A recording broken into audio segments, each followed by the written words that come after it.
वारकरी संप्रदायातील थोर महात्मे व महाराष्ट्रातील विचारवंतांची दुर्मिळ कीर्तने, प्रवचने, व्याख्याने ऐकण्यासाठी सुरेश महाराज सूळ या यूट्यूब चॅनलला अवश्य सबस्क्राइब करून बेल आयकॉन दाबा.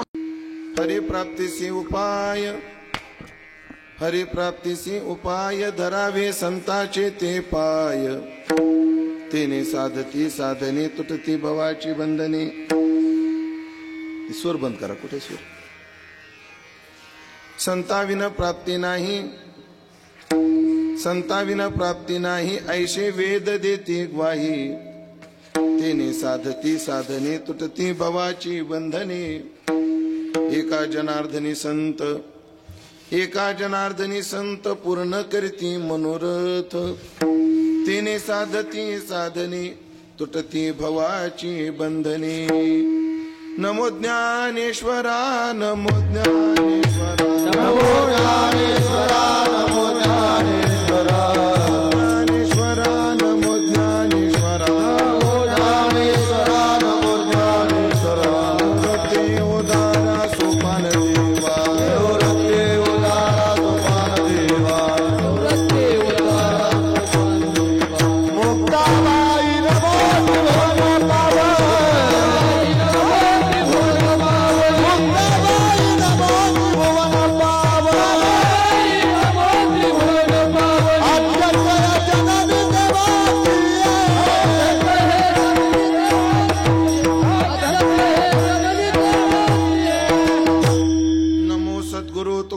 ज्ञान दीपा.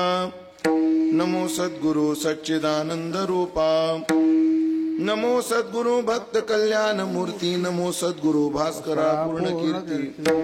सेवे लागी सेवक झालो तुमच्या लागलो निज चरणा. अहो स्वामी तुकया देवा यावरी न करावा अवेर. संपाद्य ज्ञानंच विदाय भक्तिम विलोकितो येन समाधिराज. वैराग्यवंतम सुविचारयुक्तम नमामि जोगम शिरसा गुरुंतम.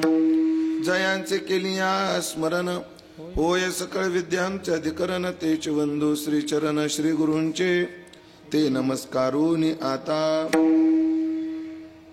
हरिप्राप्तीसी उपाय धरावे संताचे ते पाय. तेने साधती साधने तुटती भवाची बंधने. सेवेकरता निवडलेला भंग पैठण निवासी शांती ब्रह्मश्री एकनाथ महाराज यांचा चार चरणाचा अत्यंत गोड सुंदर सर्वांच्या परिचयाचा. खर तर सर्वांच्या परिचयाचा म्हणणं सुद्धा तुमचा अपमानच आहे. सर्वांच्या पाठातला कायम भजनात म्हटला जाणारा सुंदर असा अभंग असून या अभंगातून शांती ब्रह्मश्री एकनाथ महाराज हरिप्राप्तीचा वैदिक उपाय तुम्हा आम्हाला सांगतात. विठाला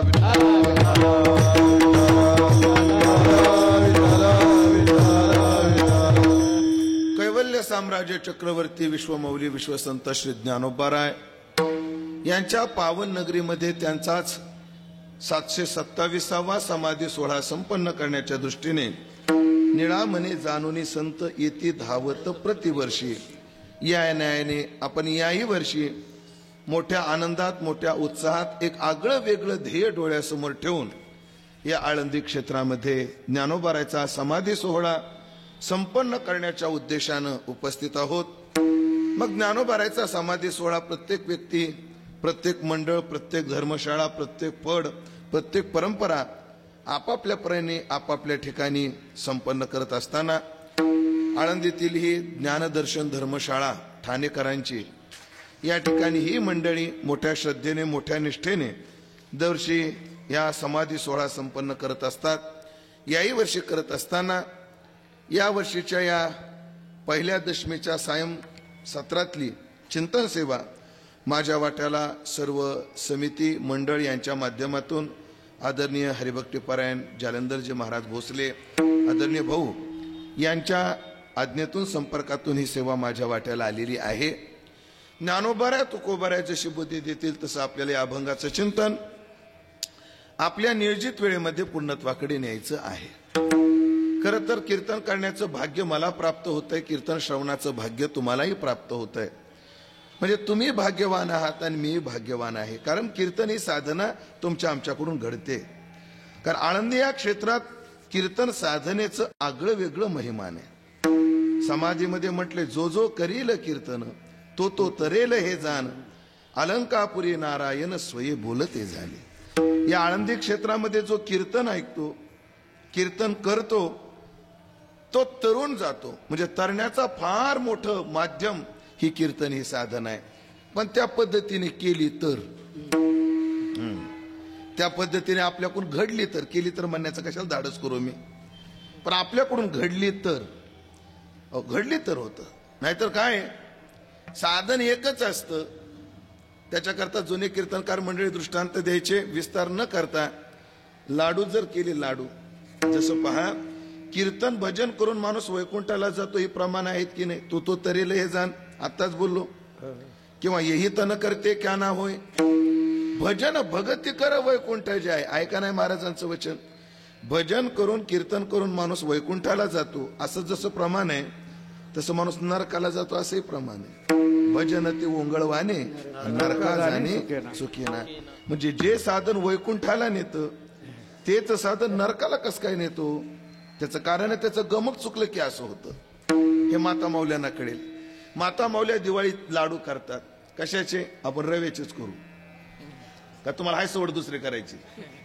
डाळीचे नका नका, गॅसचा प्रॉब्लेम होतो. आपल्या बरोबर शेजाऱ्याला त्रास होतो, अवघड असतं ते. लाडू केले. मग माता मौल्यानं लाडू करताना त्याच्यामध्ये काय टाकावं लागतं? मोहन टाकावं लागतं. नाही तर नुसता रवा भाजला, साखरेची चाचणी केली आणि त्याच्यातच रवा मिसळून जर बांधला तर लाडू होतील की नाही? होतील. लाडू होतील की, पण त्या लाडूनं पोट नाही भरत, दात पडतील. मग जे लाडू खाण्याकरता ते दात पडण्याकरता का प्राप्त झाले? कारण त्या लाडू मध्ये मोहनच घातलं नाही, स्नेहच घातलं नाही. तद्वत ज्या कीर्तनात, ज्या भजनात प्रेमच घातलं नाही, ते भजन माणसाला नरकाला नेतं. ध्यानात ठेवा. म्हणून ज्ञानोबरांनी कृपा करावी, साधू संतांनी आशीर्वाद द्यावा.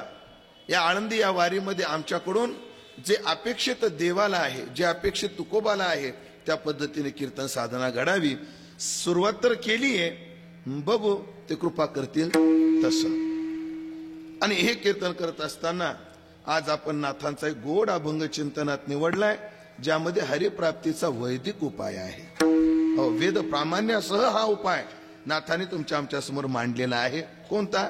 तर हरिप्राप्तीचा. हरिप्राप्ती ही मानवी जीवनाचं कर्तव्य आहे. देह प्राप्त झाल्यानंतर घर बांधणं, देहप्राप्तीनंतर भोग जमा करणं, देहप्राप्तीनंतर म्हणजे जरा देहाच्या निर्वाहा करता ज्या माणसाच्या मूलभूत गरजा आहेत, कोणत्या कोणत्या आहेत? माणसाला जगायला काय काय लागतं? अन्न, वस्त्र, निवारा, मोबाईल आणि चार्जर. हे आता वाढवा लागतात सध्याच्या काळात गरजा या.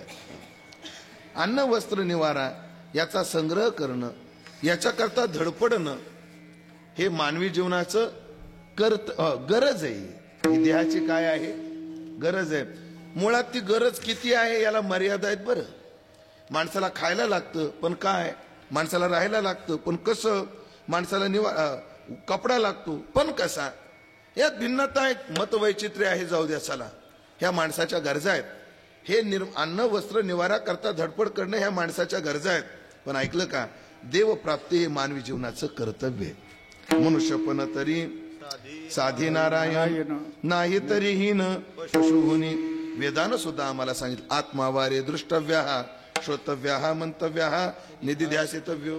म्हणजे जन्माला येऊन परमात्मा पाहिला पाहिजे, परमात्मा मिळवला पाहिजे. देवप्राप्ती मानवी जीवनाचं परम ध्येय आहे मंडळी. मुळात त्या प्राप्ती करताच आम्हाला काय मिळालेलं आहे? निजात्मप्राप्ती लागोनी देवे केली मनुष्य योनी. त्या प्राप्ती करताच आम्हाला नरदेह देवानं ही योनी निर्माण केली आणि तेवढ्या करताच मिळाला. आणि जर या नरदेहात येऊन आम्ही जर ते केलं नाही तर काय संतांनी उपेक्षा केली हो आपली? हो, नाही तरी हीन पशु.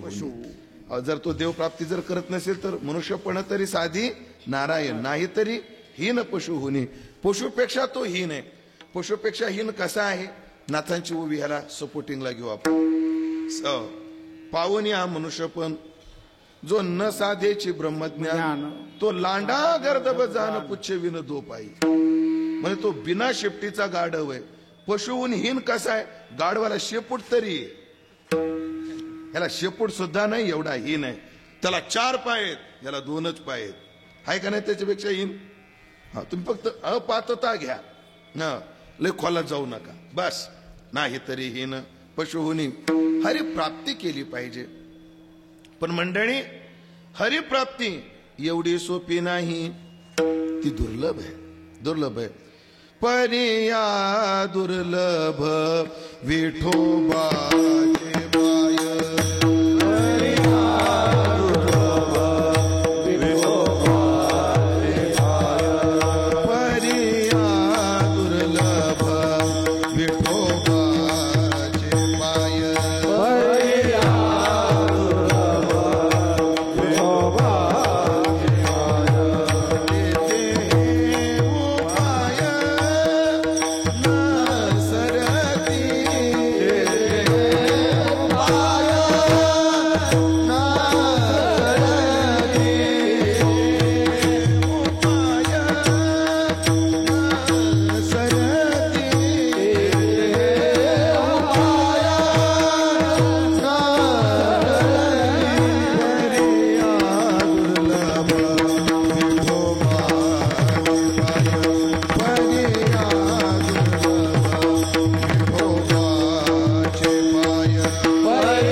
नजराणा प्रकरणातील सोन्याचे पर्वत करवती हो अवघे रानोर. सोन्याचे पर्वत करवती पाषाण, सर्व पाषाण सर्व पर्वत सोन्याचे करता येतील. सगळ्या रानाने कल्पतरू लावता येतील. पर्या दुर्लभ विठोबाचे पाय. ठाण मान कळो येईल योग मुद्रा. नेववेल वारा गगनाशी. पर्या दुर्लभ विठोबाचे पाय. भूत भविष्य कळो येईल वर्तमान. करवती प्रसन्न रिद्धी सिद्धी. पर्या दुर्लभ विठोबाचे पाय. देव एवढा सोपा नाहीये. देव आशान पावायचा नाही र. पाटे तुम्हाला कायला मला ताण देता? राहू द्या ना, लय ताण घेतल्या वाळून जायचो मी. उगाच कशाला असू द्या. चला. पर्या दुर्लभ विठोबाचे पाय. अवघड आहे, दुर्लभ आहे, अवघड आहे, अवघड आहे महाराज. हा मार्ग मोठा अवघड आहे. म्हणे महाराज कोणते कोणते मार्ग अवघड आहेत त्याच्याकडे जाण्याचे? सर्वच अवघड आहे. काय सांगा? 1-2 सांगतो. चला. योगाचा मार्ग पाहू. योगाच्या मार्गाने त्याच्यापर्यंत जाता येतं, पण सोपं आहे, अवघड आहे. किती अवघड आहे? ज्ञानोबरायच्या ते एकच ओवी सांगतो त्याच्या अवघडपणाची. एक तर सगळ्यांना पाठच आहे की लोहाचे चणे जय बोचरी हा पडती खाणे. ते प्राण भरणे की बोट भरणे की प्राणे शुद्धी होय योगाची या वाटा. हे सगळ्यांना माहिती. ज्ञानोबराने एक म्हटलंय, मध्यमा मध्य विवरे तेने कोरिवे दादरे ठाकिले चवरे ब्रह्मरंध्र. हो, गोद आणि शिश्नाच्या मधात 4 बोट जागा आहे. 1.5 बोट वर सोडली, 1.5 बोट खाली सोडली आणि डावा पायाची टाच तिथं मारली. आणि मग अपानाची हा कवाडा लावणी मनबुन मूळबंद सुहाडा. मूळबंद लावला. लावणी आसन मुत्रा सुहाडा. मूळबंदाचा हुडा 50शीला मूळबंद लावला. आणि अपान वायू ऊर्ध्वगामी बनवला. आणि मग ओढियाना बंद लावला. हे नाही दाढी ही हनवटी ह्या खळग्यात बसवायची. कुठं बसवायची? हे कुठं लावायचं? असं लावायचं. आपलं लागत नाही. असं ओढ्याना बंद लावला आणि प्राणवायू अधोगामी बनवला, अपानवायू ऊर्ध्वगामी, प्राणवायू अधोगामी. स्वाधिष्ठान चक्रावर ती औट हाताची कुंडलिनी बाळा का सर्पाचे पिले आणि कुंकुमे जैसे नहाले अशी ते दिसते तिथं बसलेली आहे. मग ह्या प्राणाची आणि अपानाची टक्कर होऊन ती जागी होते. आणि जसा सापाला जेव्हा तो स्वतःला असुरक्षित समजतो तो कोण्या तरी बिळात घुसण्याचा प्रयत्न करतो. मग ती कुंडलिनी प्रयत्न करते, कुठं घुसू कुठं घुसू. मग तिला इडा, पिंगला आणि सुषुम्ना अशा 3 नाड्यात. इडा सोडली, पिंगला सोडली आणि सुषुम्नेच्या द्वारामध्ये ती प्रवेश केली. हो, नवद्वाराच्या चौचकी काय बोलून त्याच्या आधीची लावणी संयतीची आडवंकी मका उघडली ककार राती काय उघडली खिडकी ककान रातीची. काय ककान राती काय काय माहित उच्चारता येणार तर कधी साधायचे. आणि मग ती त्याच्यात घुसते. महाराज ज्ञानोबा म्हणतात त्या कुंडलिनीला जेव्हा त्या साधे ब्रह्मरंध्रापर्यंत प्रवास करायचा तो जिना कसा आहे, मध्यमा मध्य विवर आहे. हे मधलं विवर इडा सोडून पिंगला सोडून या मधल्या विवरात तिनं प्रवेश केला. त्याने कोरीव दादरे, कोरीव दादरा आहे, फार सूक्ष्म आहे. आणि त्या कोरीव दादऱ्यातून हजाराचा कितवा केसाचा कितवा तरी हजारावा भाग म्हणे एवढा कोरीव दादऱ्यातून ठाकेले चौरे ब्रह्मरंध्र. बरं त्या मार्गात काही एकटीच नाहीये. करोनी सप्त धातूची होळी, व्याधीच्या शिसाडी उजिली यंत्रे. मोठा अवघड प्रवास आहे. चला चला चला अवघड आहे बाबा हे. चला ज्ञान मार्गाने जाऊ. म्हणजे योग मार्गाचा प्रवास चिचोड्या जिन्यातून करण्यासारखा आहे. हो, कधीतरी राजगडवर कोणी गेले का? इथलचं कोणी राजगडवर? छत्रपती शिवाजी महाराजांची पहिली राजधानी तुम्ही गेलाय. राजगडच्या बाले किल्ल्यावर चढले का? नाही. हा, बाले किल्ला म्हणजे एवढीच जागा आहे महाराज. आणि तेवढ्यातून साप चढल्यासारखं चढावं लागत. आणि मी चढलेलोय तेव्हा, म्हणजे गेलो तेव्हा. हसायला काय झालं तुम्हाला? मी गेलो होतो तेव्हा मी चढलो होतो असं मला सांगायचं. चढलो होतो मी. कोरीव्या दादऱ्यातून प्रवास करणं सोपं नाही मंडळी. त्याने कोरीवे दादरे. चला मार्ग मोठा सूक्ष्म आहे. चला नागिने उत्साहे नवहे द्वारे निरोधून नाडीत्रया माझी सुषुम्ना संचरण न साधे हा मार्ग आयशे बोलती मुनिजन.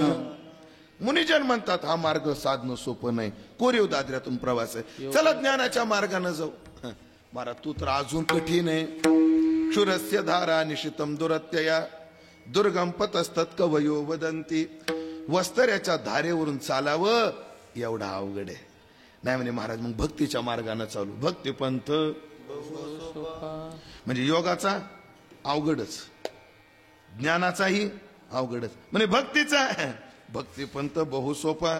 सोपा आहे, सोपा आहे. सकाळी चिंतन केले 24 वर्ष झालं परमार्थ करतो. स्वप्नात नाही. कायचा सोपा आहे? अरे भक्ती तो कठीण. मग सोपं का म्हटलं? नारदाने लय गोड आपल्याला सूत्रात पटवून दिलं. अन्यस्मात सौलभ्यो भक्तो. अन्याच्या मानानं सोपं आहे. तसं हे काय आहे? अवघडच आहे. याला उदाहरण माझे गुरुजी तात्या देत असतात. चौदार 100 किलोचं पोतं हलकं का 80 किलोचं हलकं?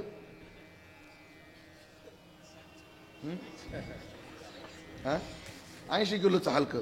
80 किलोचं पोतं हलकं उचलता का? मग तुम्ही हलकं म्हणले ना आता. सापेक्ष भावानं 100च्या मानानं हलकं. तसं हेही जडच मंडळी. ऐका मंडळी, जसा भक्ती ज्ञान मार्ग कठीण आहे, जसा योग मार्ग कठीण आहे तेवढा नाही पण अवघडच आहे. आता कबीरजीचा दोहा पहा. योगाचा मार्ग कोरीव जिन्याची उपमा देऊन काठीने सांगितलं ना. आपण प्रमाण दिलं कोरीवे दादरे. ज्ञानाचं काठिण्य वस्तऱ्याच्या धारीनं दिलं. आता भक्तीचं काठिण्य कबीरजी कसं देतात ऐका. ऐका कबीरजीचा दृष्टांत ऐका. त्याचं काठ्याने सांगण्याकरता खजुराचं झाड पाहिले, नारळाचं पाहिले का? नारळासारखंच खजुराचं असतं. पाहिले का? नाही पाहिलं? पायी नारळ झाडे बघायचे माग तुमच्या. हो. कॅमेरा फिरव तिथे एकदा. हा ऐका ऐका मंडळी, खजुराचं तर अजून बारीक असतं आणि उंच असतं. काय म्हटले कबीरजी ऐका. मी तर म्हणतो सगळ्या वारकऱ्यांनी हा दोहा आपल्या डोळ्यासमोर सदैव ठेवला पाहिजे. आमची महाराज मंडळी, काही वारकरी मंडळी पाटील गाडीवर प्रमाण लिहितात.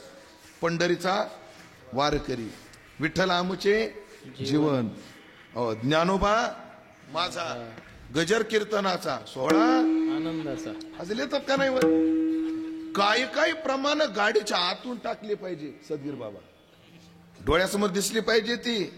त्यातलं एक प्रमाण आहे. ऐका काय, प्रेम पंथ कठीण है. ऐकताय ना? प्रेम पंथ कठीण है, लंबा पेड़ खजूर.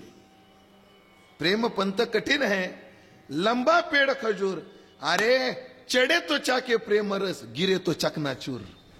वा, त्याला ध्येयापर्यंत जाता आलं तर ठीक, पण मधातच जर पाय घसरला तर चकनाचूर. एका पत्रकाराने एका संन्याशाला विचारलं, महाराज चप्पल चालताना फिरताना बरी राहते, ही खडावा का घालायच्या पादुका लाकडाच्या? त्याला बाकी कुठून सपोर्ट नसतो, फक्त अंगठ्यामध्ये एक जागा असते है ना, बाकी पट्टा वगैरे त्याला काही नसतो. आपला बॅलेन्स ती चप्पल न सरकण्याकरता बेल्ट असतात, आणि पण पादुकाला त्या खडावाला तसे नसतात. म्हणजे साधू लोक खडावा का वापरतात? का वापरतात? बरं चालायला एवढं सोपं नाही येते म्हणजे म्हणूनच वापरतात. ती खडावा त्या साधूला प्रत्येक पावलाला सांगते, जपून पाय टाक नाही तर पडशील. लक्षात येतं? जपून पाय टाक पडशील. तसं परमार्थात भक्तीच्या पंथात चालताना प्रत्येक पाऊल जपून टाकावं लागतो, नाही तर पडशील. अवघड मंडळी, रामायणामध्ये सीतेचा त्याग मोठा आहे का चूक मोठी आहे? तर त्याग मोठा आहे. राजनंदिनी आहे, राजाची सून आहे, जनकासारख्याची कन्या आहे. दशरथाची नाही.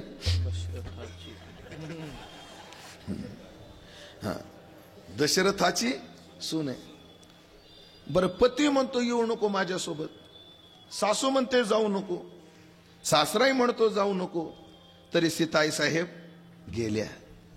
आता तुम्ही वारीला येताना बॅग भरून आणल्यात का नाही साड्या?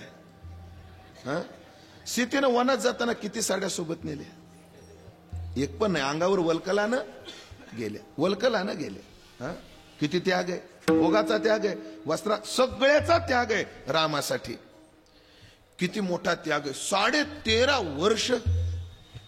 किती 13.5 वर्ष खाण्याची सोय नाही, कशाची सोय नाही, एवढा त्याग आहे. चूक किती हो, चूक किती आहे? नुसती हरणाकडे नजर गेली. बरं हरिण सोन्याचं होतं का सोन्यासारखं होतं? मग कधीतरी विचार करत जा. सोन्यासारख्या हरणावर नजर गेली तर रावणाने उचलून नेलं. मग जिची नजर प्युअर सोन्यावर आहे, द्याव गुळ, जाऊ द्या, अवघड आहे का नाही?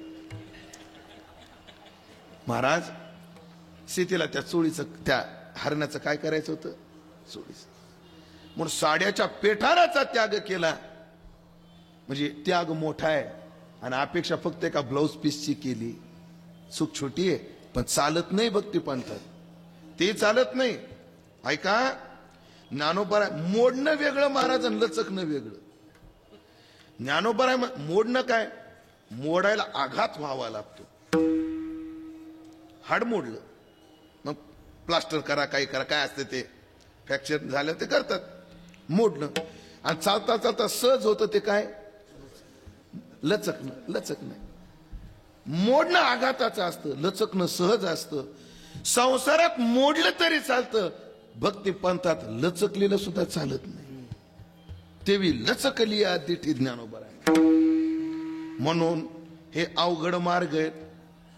अवघड मार्ग कोणाच्या तरी मदतीनंच पार करावे लागतात, है ना? अवघड काम कोणाच्या मदतीने? मग ज्या मार्गावर आम्हाला जायचंय त्या मार्गाचं योग्य मार्गदर्शन घ्यावं लागेल. पाहेचा पेना वाट वधा, जो आजची होय सावधा. जन्म मृत्यू जरा व्याधी दुःख दोषानुदर्शनम. अनुदर्शना करता ज्ञानोबाऱ्यांना दिलेला हा दृष्टांत आहे. उद्याचा मार्ग जर अवघड असेल तर आजच काय व्हावं लागतं, सावध व्हावं लागतं. मग त्या हरिप्राप्तीचा जर मार्ग अवघड असेल आणि त्याला खरंच इच्छा आहे त्या हरिप्राप्तीची, मग जपूनच पाऊल टाकावं लागेल. जपूनच. मग योगाच्या मार्गाने जा, ज्ञानाच्या मार्गाने जा किंवा भक्तीच्या मार्गाने जा. अवघड आहे पण जपून पाऊल टाकावा लागेल, विचारपूर्वकच पाऊल टाकावा लागेल. मग योगाच्या मार्गाने जायला मार्ग एरवी योगा होणी सोपे असे काही म्हणजे की नाही ज्ञानोबा म्हटले. पण तोही मार्ग सुलभ होईल. पण जय मार्गीचा कापडी महेशू अजूनी. हो, जर आम्हाला शंकरानं मार्गदर्शन केलं तर आम्हाला ज्ञानाच्या मार्गातही सोपं जाईल. पण जोवरी सद्गुरुनाथू मस्तकी न ठेवी हातू, त्यांचं सहकार्य असेल तर आम्हाला भक्ती मार्ग सोपा जाईल. फक्त भागली आमज वाहतील कडे, भागली आमज वाहतील कडे, भागली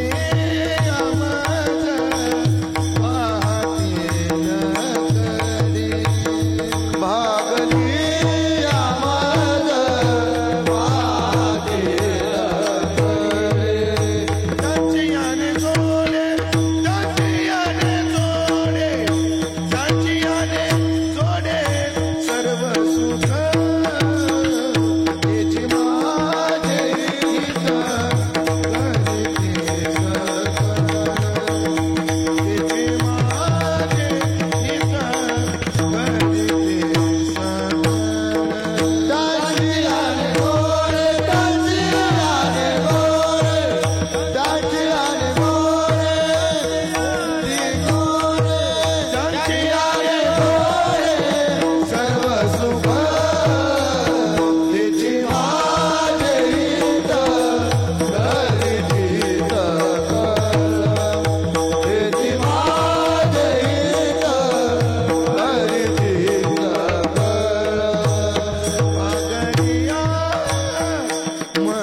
कडे, भागली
मार्गदर्शक जर असेल तर आम्हाला कोणताच मार्ग अवघड जाणार नाही. चला घेऊ मार्गदर्शन. ध्येयाकडे जाण्याकरता नाथांचं मार्गदर्शन घेऊ. विचारू नाथांना, नाथा हरिप्राप्तीची मनोमन इच्छा आहे. पण आम्हाला कोण्याही मार्गाने गेलं तर मार्ग तर कठीण दिसतो. मग याच्यातून तरण्याकरता आणि आम्ही ध्येयापर्यंत जाण्याकरता काही उपाय सांगा. महाराजांनी तो अत्यंत गोड 3 गुणांनी युक्त असणारा सुलभता, अनुष्ठान सौलभ्य, सर्व अधिकार सेव्यता, निश्चित फल पर्यावसायिता ज्या साधनात असते ते साधन कधीही गोड असतं, ते उपाय कधीही चांगला असतो. असा उपाय नाथांनी आम्हाला अभंगाच्या पहिल्या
असा उपाय नाथ महाराज त्यांचंच मार्गदर्शन घेऊ. नक्कीच आपल्याला तिथपर्यंत नेतील. मोठी अवघड वाट कोणा सांगावा बोभाट. अवघड कामाला कोणाचा तरी मदत घ्यावीच लागते, हा नियमाचा व्यवहाराचाही. म्हणून नाथांना विचारू, महाराज आम्हाला तिथपर्यंत जाण्याकरता चांगला निश्चित उपाय सांगा. महाराज उपाय सांगतात, हरिप्राप्तीचा एक सुलभ सर्वाधिकार सेव्यन खूप चांगला उपाय आहे. संतांचे पाय धरले पाहिजे. महाराज सुलभ आहे हो. तुका म्हणे साधन सुलभ गोमटे सर्वाधिकार सेवे हो. संत सगळ्याला घेऊन चालतात. बघा तुम्ही, देव नाही घेत सगळ्यांना. तो म्हणला याल तरी यारे लागे, अवघे माझ्या मागे मागे. यायचं तर या, नाही तर चुलीत जा. याल तरी यारे लागे. समजा मी तुम्हाला म्हटलो उद्या सकाळी माझ्या रूमवर पंगत आहे, नाही बरं उगा कल्पना करा नुसती, नाही आता सकाळी उद्या आमच्याकडे काय आहे, जेवण आहे. ज्यांना यायचं असेल त्यांनी या, ज्यांना यायचं असेल त्यांनी या. यायचं असेल या आमका पोटा फोडलो काय, तू नाही खाऊ उपाशी मारणार आहे काय. यायचं असेल तर या. भाषा एवढी कळकळ्याची नाहीये, मात्र संतांची यारे यारे लहान थोरे. देव म्हणतो याल तरी यारे लागे, आणि संत म्हणतात यारे या रे. म्हणून संत सगळ्यांकरतायत, कसंही असू द्या त्यांच्याकरता संत आहेत. वाल्यासारखा ब्रह्महत्या राशी पातकी अपार, पण अशा करताही काय आहेत? संतच आहेत. एवढंच नाही, देवा करता सुद्धा कोणच आहेत? संतच आहेत. योग्या करता कोण आहेत? संत आहेत. ज्ञानोबाऱ्यासारखे संत किंवा कोणतेही संत घ्या, योग्या करताही आहेत, कर्मटा करताही आहेत, ज्ञान्या करताही आहेत. म्हणून सगळ्याला उदाहरणातून विस्तार करत नाही. म्हणजे उद्धवासारखा ज्ञानी गोपीसारख्या सत्पुरुषाकडे जाऊनच पूर्ण होतो. नामदेवसारखा प्रेम प्राप्त भक्त खेचर स्वामीकडे जाऊनच पूर्ण होतो. चांगदेवासारखा योगी तोही संताजवळ येऊनच पूर्ण होतो. पाप्यातला पापी आजामिल तोही सत्पुरुषाच्या वचनानेच पूर्ण होतो. पाप्यातला पापी ब्रह्महत्या राशी वाल्मिक वाल्या तोही संतांच्या सहवासात. कसाही असू द्या, संत सगळ्याला जवळ करतात. संत माय सगळ्याला जवळ करते. पहा तुम्ही, एक गोड विचार एका साधूच्या मुखातून ऐकलेला. एक पोरगा होता, दारू पित होता, गांजाही ओढत होता, चर्रस बी ओढत होता, जुगारही खेळत होता, दारुड्याही होता, गुटखाही खात होता, व्यभिचारी होता. जाऊ दे, एवढं सांगण्यापेक्षा दुसरा आर्यन खानच होता. हे सगळ्यांना नाही कळायचं, एवढा पापी होता. त्याला वाटायचं, त्याच्या आईला वाटायचं, माझ्या पोराचा उद्धार झाला पाहिजे, काहीतरी चांगलं झालं पाहिजे याचं. तिची कळकळ असायची. एके दिवशी त्या पोराला घेऊन त्या एका साधूकडे गेली. महाराज, हे पोरग खाऊ नये ते खातं, पिऊ नये ते पितं, हो बघा ना याच्याकडे काहीतरी. त्याला पुढे बसवलं. का रे बाळा, राशीला आश्रमात तू? कोणाला? त्या व्यसनी असणाऱ्या पोराला सांगितलं, राशीला आश्रमात तू? तो मला स्टॉकची व्यवस्था असेल तर आपण कुठेही राहू.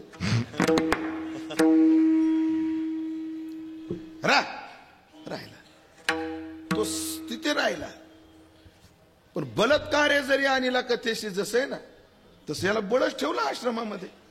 हा काकड्याला उठत नसायचा, काकड्याला उठत नव्हता, झोपून राहायचा. पण काकडा झाल्या झाल्या म्हणायचा, का रे एवढा गागाटा करून आले, काय मिळतं यानं तुमच्या? चांगली लोकांना साखर झोप लागलेली आणि त्यात आरडता कशी तुम्ही? काय मिळतं यानं? पारायणाला बसले, काय होतं यानं? जप करत, काय होतं यानं? प्रत्येकाला विचारायचं. सगळे आश्रमातले साधक कंटाळले, ते महाराजाकडे गेले. काय महाराज, काही अवदास आणून ठेवली तुम्ही आश्रमामध्ये? हे स्वतः तर काही करत नाही, पण आम्ही करायला लागलं, यानं काय होतं आणि त्यानं काय होतं हेच विचारतं आणि नुसतं आडवा येतो, आम्हाला काही प्रश्न विचारत राहतो. साधूनं सांगितलं, उद्या जर त्यांनी हे विचारलं तुम्हाला यानं काय होतं, फक्त त्याला म्हणा, ज्याने तुला इथं ठेवलंय त्याला जाऊन विचार, आम्हाला ताण देऊ नको. दुसऱ्याशी महाराज तर ठरल्याप्रमाणे त्याने विचारलं, हे जप केल्यानं काय होतं? नाही, त्या महाराजाला जाऊन विचार. तो महाराजासमोर येऊन बसला. महाराजाने विचारलं, काय बोला? म्हणजे महाराज, एक प्रश्न होता. वा वा वा, प्रश्न निर्माण झाला म्हणजे उद्धाराचा एक पहिला मार्ग मोकळा झाला. बोल, काय प्रश्न आहे? म्हणजे तुमचे चेले चपाटे, ह्यांना आला काम धंद्याचा कंटाळा, घेतले हातात माळीन, घेतले टाळ, किलोचे पाव किलो. काय होतो यानं? साधू सहज बोलणे, इथं उपदेश आहे का बरं? साधू त्याला म्हटले, व्यसन्याला, अरे काय होतं? दारू पिताना कधी विचार केला काय होतं? आणि विचार केला असता तर पिला असतास?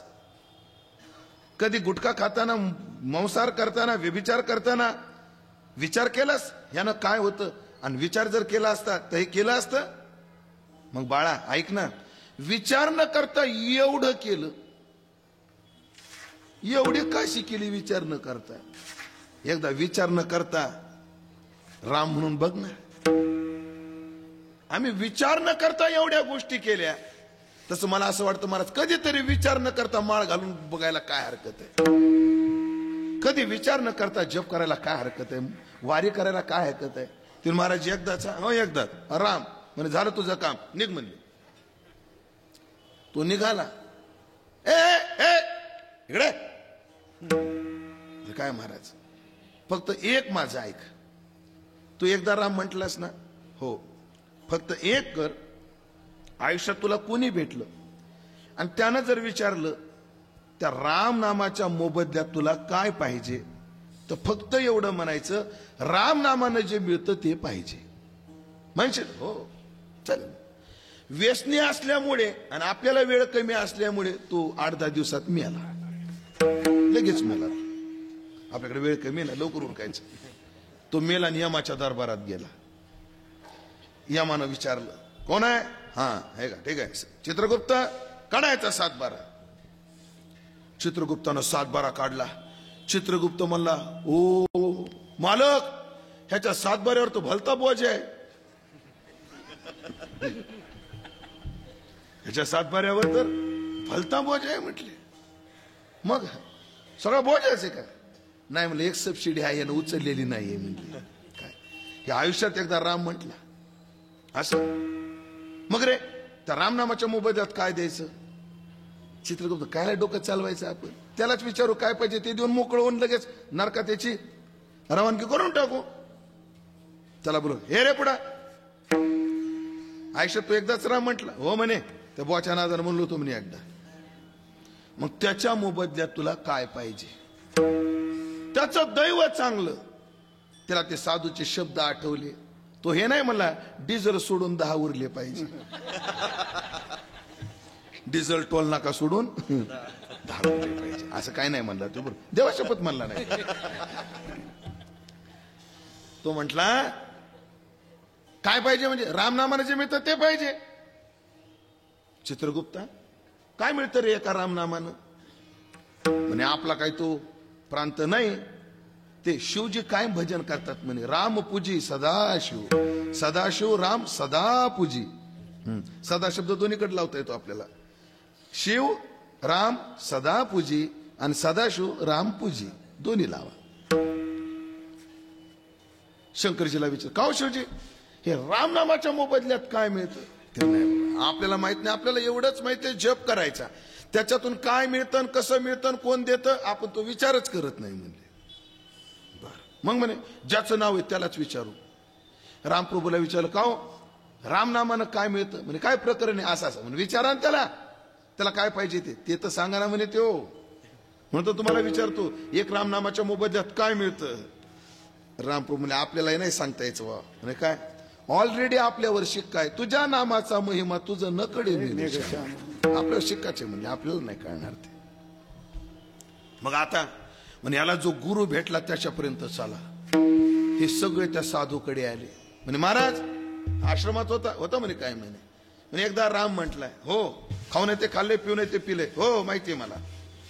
पण त्याला एक राम नामाच्या मोबदल्यात काय दिलं पाहिजे विचारा ना म्हणे त्याला. तीच तर पंचायत आहे. तो म्हणतो राम नामानं जे मिळतं ते पाहिजे, द्या ना ते. आम्हाला तेच विचार न करता आलो, एक राम नामाच्या मोबदल्यात काय मिळतं? साधू मला गाथा वाचला असता हा प्रश्न पडला नसता. उगा आपल्या युट्यूबवर पाहू झाले तुम्ही टिपणे, हा आपलं ऐकत राहता फक्त. गाथा वाचला असता हा प्रश्न पडला नसता. अरे एका नामानं काय होतं? मुखी नाम हाती ऐसी साक्ष बहुताची, ऐसी साक्ष बहुताची, ऐसी साक्ष बहुताची. मुखी नाम हाती मोक्ष, ऐसी साक्ष बहुताची, ऐसी साक्ष बहुताची, ऐसी साक्ष बहुताची. अरे एक राम नाव घेतलं मोक्ष मिळतो द्या. आणि त्याचा राम म्हणता रामची होईजे, पदी बैसोने पदवी घ्यायचे. चला त्याला मोक्ष द्या. आणि त्याला मोक्ष मिळाला. तात्पर्य असल्यालाही साधू सरता करतो. गुण बघा तुम्ही, वेद जवळ करताना जात पाहून जवळ करतो. तो कानी लागला ती ही वर्णाच्याची. देवही जवळ करताना भाव पाहून करतो. ये यथा माम प्रपद्यन्ते तंस्तथैव भजाम्यहम. जैसा भाव तुम्ही माझ्या ठाई धरा, तैसाची मी खरा तुम्हाला गी. पण संत जातही पाहत नाहीत आणि संत त्याच्या भावनेचाही विचार करत नाही. याच ज्ञानोबरायच्या करता नाथांचे शब्द आहेत, भलतिया भावे शरण जाता भेटी, पाडी तसे तुटी जन्म व्याधी. कसलीच काळजी होत येत नाही. महाराज आम्ही सगळेच काय ज्ञानोबरायच्या प्राप्ती करता थोडीच आनंदीत आलो काय? आम्ही कीर्तनकार व्हायसाठी आलो काय? आम्ही गायक व्हायसाठी आलो? कोणी आम्ही मृदंगाचार्य होण्यासाठी आलो, कोणी कशासाठी आलो, कोणी कशासाठी आलो, पण आमच्या ज्ञानानं कधीच परकेपणा केला नाही. आम्हाला सगळ्याला पदराखाली घेऊन नांदते महाराज ध्यानात. ती भाव पाहत नाही आणि जातही पाहत नाही. न पाहे याती कुळाचा विचार. वेद जात पाहतो मग जवळ करतो, देव भाव पाहतो मग जवळ करतो. हो, संत हो जातही पाहत नाहीत आणि भावही पाहत नाही. म्हणजे सर्व अधिकार सेव्य साधन आहे आणि निश्चित फलापर्यंत नेणारे. निश्चित फलापर्यंत नेणारे म्हणजे यांनी कृपा केल्याशिवाय तो मिळणारच नाही. पुढे बोलायचंय आपल्याला. आणि यांनी एकदा आपल्याला जवळ केलं, देव भेटला हे निश्चित. धरतीच्या हाती संत कृपावंत, पाळी पंढरीनाथ लळा त्यांचा, तुम्ही अच्युत आत्मे निज निर्धारी. अहो मोक्ष तुमचा आज्ञाधारी. अरे तो म्हणे ते तर आहे महाबोध. हे मिळाले म्हणजे देव मिळणारच आहे. आणि जरा बोलू का, आणि हे जर मिळाले तो नाही मिळाला तर काम काय अडलंय आपलं. विठाला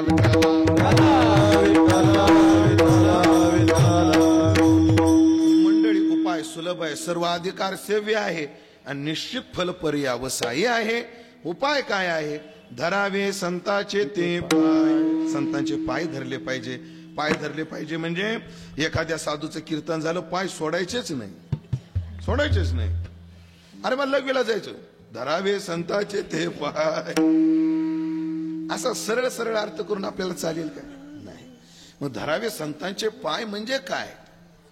याचा अर्थ आहे, दोन भाव मला प्रगट करायचे. संताजवळ नम्रतेनं राहणं, नम्र राहणं हा एक भाव आहे. आणि संतांवशी समर्पित राहणं याला म्हणून संतांचे पाय धरणे. संतांजवळ नम्र राहिलं पाहिजे, संतांच्या पायाला डोकं लावलं पाहिजे तर यश. संत भेटले डोक्याला डोकं लावलं नाही होत, बरं काय फायदा. लोक लय विचित्र. संतांच्या पायाला डोकं लावण्याऐवजी डोक्याला डोकं लावायचे. हे कस भिंत कस काय चालली, तो कोबर आहे सदैव वैकुंठाला कसे गेले. अरे पाया पडणं काय डोकं चारितो लई पड पाया नाही लावतो लय डोकं. लावलं तरी आम्ही चर्चेला तयार आहेत. फक्त अडचण अशी ते चर्चेला चर्चेच्या नियमानं बसत नाही. चर्चेचा नियम काय? प्रमाणाला प्रमाण देता आलं पाहिजे, युक्तीला युक्ती देता आली पाहिजे, पुराव्याला पुरावा देता आला पाहिजे. हा अशी चर्चेचे नियम ते बसत नाही. ते आम्हाला एकच विचारतात, जर तुकाराम महाराज वैकुंठाला सदैव गेले तर आजकाल एखादा कीर्तनकार का जात नाही? काय म्हणतात ते आम्हाला? जर तुकाराम महाराज सदैव वैकुंठाला गेले तर आजकाल एखादा महाराज का जात नाही? असा एक जण भेटला होता मला. मी त्याला उत्तर दिलं, महाराज मी त्याला उत्तर दिलं.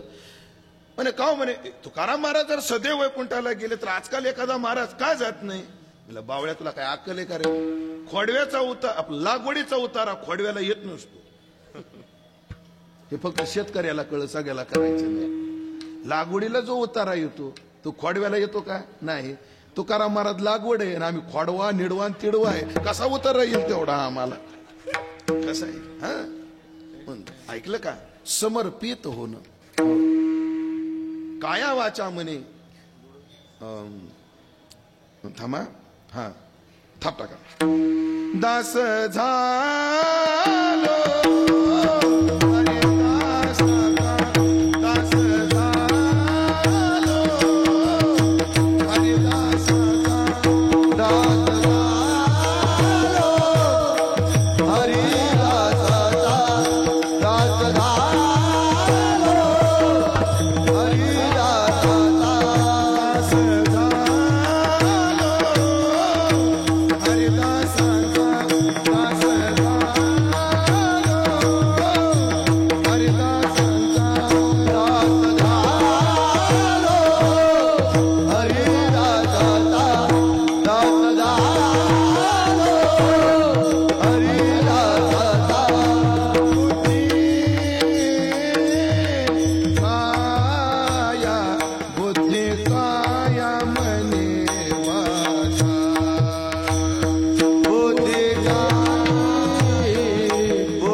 आलो हरिदासाचा, बुद्धी काया मने वाचा, तया अहम वाचा चित्त अंग, जसं देवाला तसं संतांना.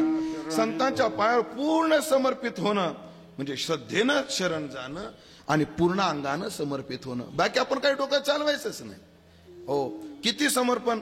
तुकोबारायचं प्रमाण लय गुढ आहे. हो, तुकोबाराय म्हणतात, संत नेतील त्या ठाया, माझी अधीन त्या काया. संत म्हणतील ते प्रमाण मला, बाकी काय मला माहित नाही. ते काय झालं, रामायणाचा एक प्रसंग आहे, तेवढा सांगतोच. तुम्हाला माहितीये, फक्त निर्देश करून जातो, विस्तार लय करत नाही. पाहिजे त्या मुद्द्याचा फक्त विस्तार करतो. रामप्रभूनं सुग्रीवाशी मैत्री केली आणि वालीला कपटानंच मारलं ना, कपटानं मारलं. जेव्हा वालीला कपटानं मारलं तेव्हा वाली समोर जेव्हा भगवान गेले तेव्हा वालीनं प्रश्न विचारला, मै बैरी सुग्रीव पिया, असा माझा काय अन्याय देवा.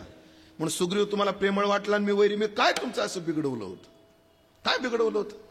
हा, वैकुंठवासी सद्गुरू विठ्ठल बाबा घोले, बाबाचं एक वाक्य असायचं, काय म्हणायचे ऐका. बाबाचं काय काय बोलणं सहज पण फार उद्बोधक आणि प्रेरक होतं मंडळी. बुवा म्हणायचे, बुवा माणसाचं वागणं परमार्थाच्या चौकटीत बसावं, नाही बसलं परमार्थाच्या चौकटीत, निदान व्यवहाराच्या तरी चौकटीत बसावं. माणसाचं वागणं परमार्थातच बसलं पाहिजे, नाही बसलं परमार्थात निदान व्यवहारात धरून. म्हणजे सोपं करू का याला, माणसानं परमार्थाला धरूनच वागावं, नाही तर निदान व्यवहाराला तरी धरून वागावं. काहीच वागणं परमार्थालाही धरून नाही आणि व्यवहारालाही धरून नाही. हा प्रश्न वालीनं विचारला, देवा तुमचं वागणं परमार्थात तर नाहीच नाही, पण व्यवहारालाही धरून नाही. म्हणजे परमार्थात कसं नाही, समम सर्वेषु भूतेषु तिष्ठन्तं परमेश्वरम आहे ना, ब्रह्म सर्वगत सदा सम ना, मग सगळ्या करता सम पाहिजे ना, समचरण दृष्टी ना. मग त्याच्यावर कृपा दृष्टी, माझ्यावर वय दृष्टी काय. वैषम्य आणि नैघृण्य हा दोष म्हणतात ना देवावर येतो.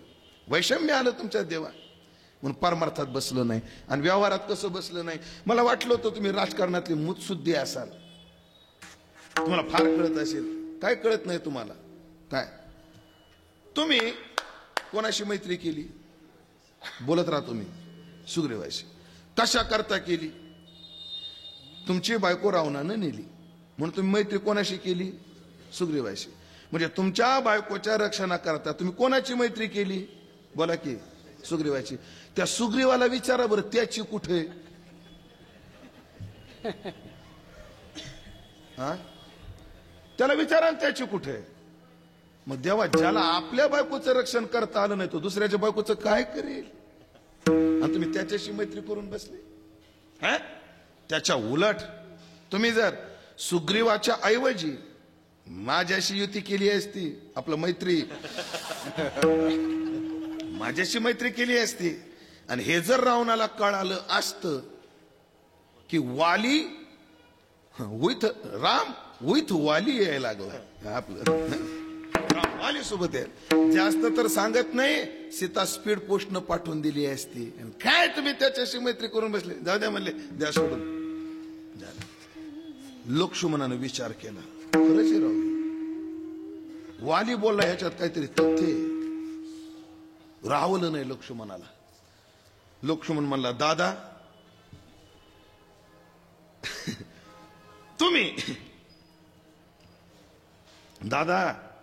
तुम्ही वालीच्या ऐवजी सुग्रीवाशी मैत्री का केली, मग उपमुख्यमंत्री पद आपलं त्याच्याशी का मैत्री केली, कारण काय होतं. पण तो सुग्रीव भेकड, वाली एवढा शूर, वालीशी करायला पाहिजे होती. पण सुग्रीव किती भेकड याचे रामायणातले पुरावे ऐका आता. किती भेकड. ते रामायणावर एक लेखक आहेत, फार मोठे संत होऊन गेले, स्वामी राम किंकरजी. राम किंकरजी क्लास 1 ऑफिसर होते, क्लास 1 ऑफिसर. आणि तुलसी रामायणाची लढा लागला म्हणून चित्रकूटाच्या पर्वतावर जाऊन रामायणाची पारायण करायची. बुद्धिवान माणूस, क्लास 1 ऑफिसर, बुद्धिवान. तर एक माकड आलं त्यांच्या हातात लेखणी दिली, आणि हा मला काहीतरी संकेत करतोय हे त्यांना जाणवलं, आणि त्यांनी रामायणावर पुस्तकं लिहिली. मंडळी, जेवढे काही मोठे मोठे कथाकार आहे रामकिंकरजीचं एक पुस्तक वाचतात आणि 7 दिवस कथा करतात. हो, खरं तर आमच्या धंद्यातलं एवढं बारीक आम्ही लोकांना सांगत नाही. मसाले कोणते कुठून आणतात ते हॉटेलला सांगतो का कधी पाटील? नाही सांगत. मग मी आपलं तुम्हाला सांगितलं, तुम्ही जवळचे आहेत म्हणून. जरूर वाचा, साधकाने तर जरूर वाचले पाहिजे रामकिंकरजींचं. रामायणाचं तथ्यच कळतं. वाली बलवान आहे आणि सुग्रीव भेकडे. खूप सांगितले, आता मला जेवढे आठवतील तेवढे सांगतो. म्हणजे कसा भेकडे, त्याचा पहिला भेकडपणा पहा. भावासोबत त्या राक्षसाच्या मागे गेला. राक्षस जेव्हा गुहेत शिरला तेव्हा वाली म्हटला, सुग्रीवा थांब इथं, मी जाऊन येतो. म्हणजे खरा जर शूर असता तर आम्हाला, दादा तू एकटा कसा, मी बी येतो. भेकडे म्हणून दारात थांबला. भेकड म्हणून दारामध्ये थांबला. अरे दुसरा विचार, खूप दिवस वाट पाहिली. एक दिवशी रक्ताचा लोट आला आणि त्याला वाटलं माझा भाऊ मेला. म्हणजे भेकड माणसं कधीच पॉझिटिव्ह विचार करत नाही. सुग्रीव असा का नाही म्हटला, माझ्या भावानं राक्षसाला मारलं असेल. भेकड असल्यामुळे तसा विचार केला. म्हणे भेकडाचा उपाय प्रमाण 2. बरं तिसरा गोष्ट म्हणे, असू द्या म्हणे, मारू द्या, ह्याच्या भावाला मारू द्या. हा खरा शूर असता तर म्हणला असता, ज्याने माझ्या भावाचा खून केला, माझ्या भावाला मारलं, त्याच्याकडे बघतोच. तर त्याला घेऊन गुंफाला दगड लावला आणि गेला. आहे का नाही भेकड? बरं गेला, राज्यावर बसला.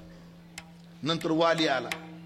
मग कसं असतं सांगू का, एकदा उखळात मुंडकं घातलं मग मागं पुढं बघायचं नसतं. तुकोबारायचं प्रमाण आहे. भांडणाचे झाले आणि ते लाभाचे काय आले. एकदा भांडणाला प्रवृत्तच होऊ नये.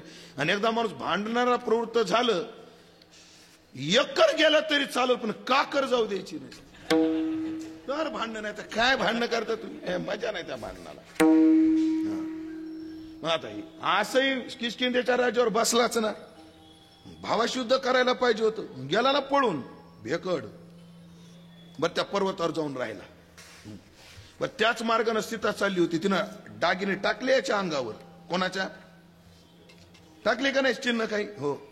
मग खरं जर शूर असता, लखनजी म्हणतात, तो पक्षी आहे जटाई, त्यानं जीव पाण्याला लावलाय का अबलेच्या रक्षणा करता. आणि हा एवढा धाटा काटान मोसोबाचा वाटता हो. हे ना रावणाला अडवायला पाहिजे होतं का नाही. भेकड म्हणे. आणि असा भेकड द्याला सोडून आपला तो बलवान वाली द्याला सोडून या भेकडाशी मैत्री केली म्हणे. हे दादा का केली सांगा. लखन, जे त्याला कळतं आणि जे तुला कळतं ते मला कळत नाही असा तुझा भ्रम आहे. अहो मग दादा तुम्ही वालीशी मैत्री न करता सुग्रीवाशी का केली? ऐका रामानं काय उत्तर दिलं. रामप्रभू म्हणले, सुग्रीवा मी वालीला सोडून सुग्रीवाशी मैत्री करण्याचं एकच कारण आहे, शबरीनं मला सांगितलं सुग्रीवाशी कर म्हणून. त्याला म्हणतात समर्पण. शबरीनं जर सांगितलं असतं वालीशी तर वालीशी केली असती. पण शबरीनं काय सांगितलं आधी, रामा पुढे जा, एक वानर भेटेल, तो सुग्रीवाशी तुझी भेट घालून देईल, सुग्रीवाशी मैत्री कर, रावणावर स्वारी कर. हे मार्गदर्शन कोणी केलंय? शबरीनं केलंय. तो का म्हणे, शेष घेईन आवडी वचन ना मोडी बोली. झालं म्हणे. आता चला, आता आपण आपल्या चिंतनात येऊ. सुग्रीवाचं आपलं शबरीचं ऐकलं आणि मैत्री कोणाशी केली? सुग्रीवाशी केली. त्याचा फायदा रामाला काय झाला? ऐकलं ना संतांचं, ठीक. फायदा काय झाला? फायदा काय, फायदाच फायदा. तेव्हा जर रामप्रभूनं शबरीचं ऐकलं नसतं, वालीशी मैत्री केली असती तर सीता पाठवली असती, कुंभकर्ण हे राक्षस मेले नसते. मेले असते का? नाही. आणि दुसरं, गावोगावी रामायण झालं नसतं, गावोगावी वालियायन झालं असतं. आम्हाला जप करावा लागला असतं.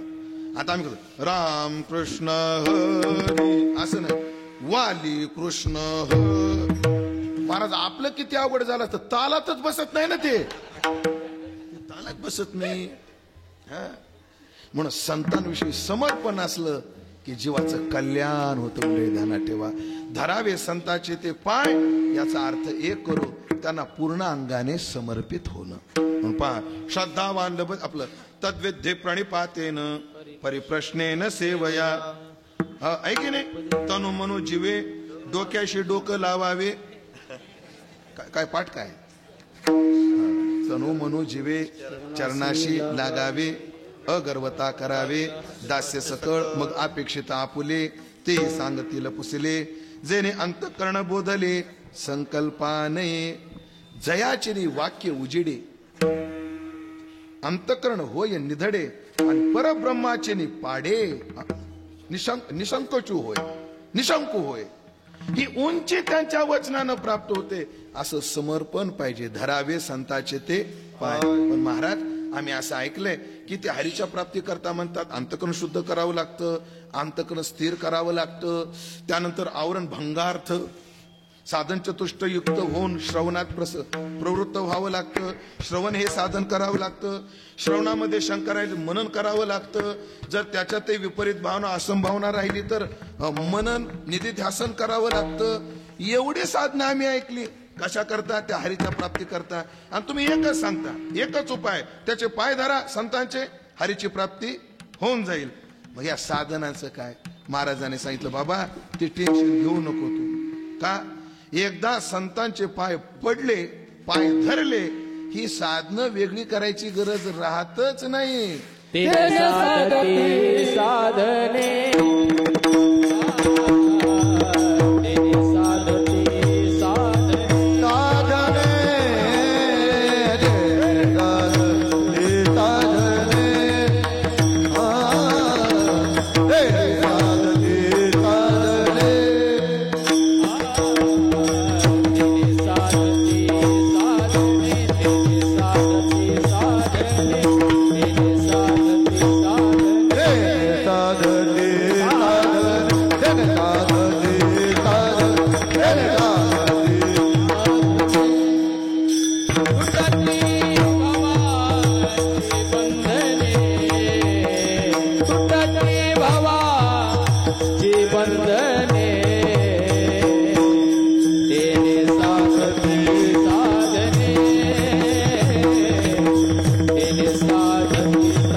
साधने ती साधने. वेगळी साधनं करायची गरज नाही. अरे चित्ताच्या शुद्धी करता निष्काम कर्म करावं लागतं, पण संतांच्या जवळ गेलं की आपोआप आपलं मन शांत होतं. वैकुंठवासी गुले बाबा म्हणायचे, बोले बोलायचे, म्हणायचे बुवा काही लोकांचे कीर्तनच ऐकाव, खाजगी बैठकीला बसू नये. बाबांचं वाक्य काय असायचं? खाजगी बैठकीला बसू नये. एखादा सत्पुरुष आहे हे ओळखण्याचं चिन्ह काय? ज्याच्या संगतीत गेलं की मन शांत होत असेल, समजून जावं हा साधू आहे, 2 बायकाचा नवरा असला तरी. आणि जो जवळ बसला असता बाजारच आठवतो, तो पक्का संसारिक आहे, कीर्तनकार असला तरी. हो, बघा तुम्ही सत्पुरुषाच्या सहवासामध्ये मल म्हणजे काय? पाप करण्याची वासना निघून जाते. ते भागवतात एक प्रकरण येतं पिंगलेचं. पहा, पिंगला परपुरुषाची वाट पाहते, पुरुष येत नाही, आणि मग तिला वैराग्य निर्माण होतं. संतम समीपे रमणम रतिप्रदम नित्यम इमम विहाय. संतम असलेला, समीपम माझं स्वरूप असलेला, संतम समीपे रमणम रमण्यास योग्य असणारा, रतिप्रदम संतम समीपे रमणम रतिप्रदम आनंद प्रदान करणारा, नित्यम शाश्वत असणारा, इमम विहाय हा मी त्यागला, अकामदम दुःख भयादिशोकम असल्या पुरुषांची मी वाट बघत बसली. धिक्कार आहे माझ्या जीवनाचा. हे वैराग्य निर्माण झालं कोणाला? पिंगलेला. आणि दत्तानं ते ऐकलं, दत्तप्रभूंनी, आणि त्यांना काय करून घेतलं? गुरु. 24 गुरुच्या यादीत पिंगला. त्याची कथा आपल्याकडे अशी येते. एका टीकाकाराने चिंतन लय गोड केलं या संबंधानं. ऐका बरं, लक्ष देऊन ऐका. ही पिंगला आजच वेश्याचा व्यवसाय करत होती का आधी करत होती? पिंगला नाम वेश्या असती. भोले बाबा हे प्रकरण सांगताना या वाक्यानं चालू करायचे. पिंगला नाम वेश्या असती. पिंगला नावाची एक वेश्या आहे, तिचा तर अनेक दिवसापासून तो व्यवसाय होता. बरं, हे पहिल्यांदाच घडलं का कोणी परपुरुष आलाच नाही? मागे घडलं असेल. मग पिंगलीला त्या दिवशी वैराग्य का निर्माण झालं, का झालं? एका टीकाकाराने उत्तर लय गोड दिलं. त्यांनी सांगितलं पिंगलीला त्या दिवशी वैराग्य झालं त्याचं कारण दत्तप्रभू सारखा महात्मा त्या नगरीत आला होता म्हणून. नुसता महात्मा गावात आला तरी मन काय होतं, पाप करण्याची वासना संपून जाते. जेथे वसती हरीचे दास पुण्य पिके पापा नाश. म्हणून मल निघून जातो. वेगळं कर्म निष्काम करायची गरज काय, साधं साधे विक्षेप म्हणजे चित्ताची चंचलता. साधूच्या सहवासात आलं की माणसाचं मन शांत. त्या भर्तृहरीने एक फलश्रुती सांगितलेली आहे. मनम शमयती. मला पूर्ण श्लोक आठवत नाही, पाठ केला होता पण तुमच्या आशीर्वादानं आठवण मला आठवेना तो श्लोक, माफी मागतो मी. पण मनाला काय होतं ते शांत करतात. अरे बैसता संताचे संगती, कोळो आले कमळापती, आपुले कोणीच नवती, निश्चय चित्ती दृढ झाला. चला आठवलं प्रमाण, चला प्रमाण आठवलं ना, चला श्लोक नाही आठवला पण प्रमाण आठवलं. हे रे उम्या प्रमाण आठवलं बाबा. म्हणून देखील चरण वैष्णवाचे, वैष्णवाचे देखील चरण वैष्णवाचे, वैष्णवाचे देखील चरण वैष्णवाचे, वैष्णवाचे देखील चरण वैष्णवाचे. तुका म्हणे मला आले समाधान, तुका म्हणे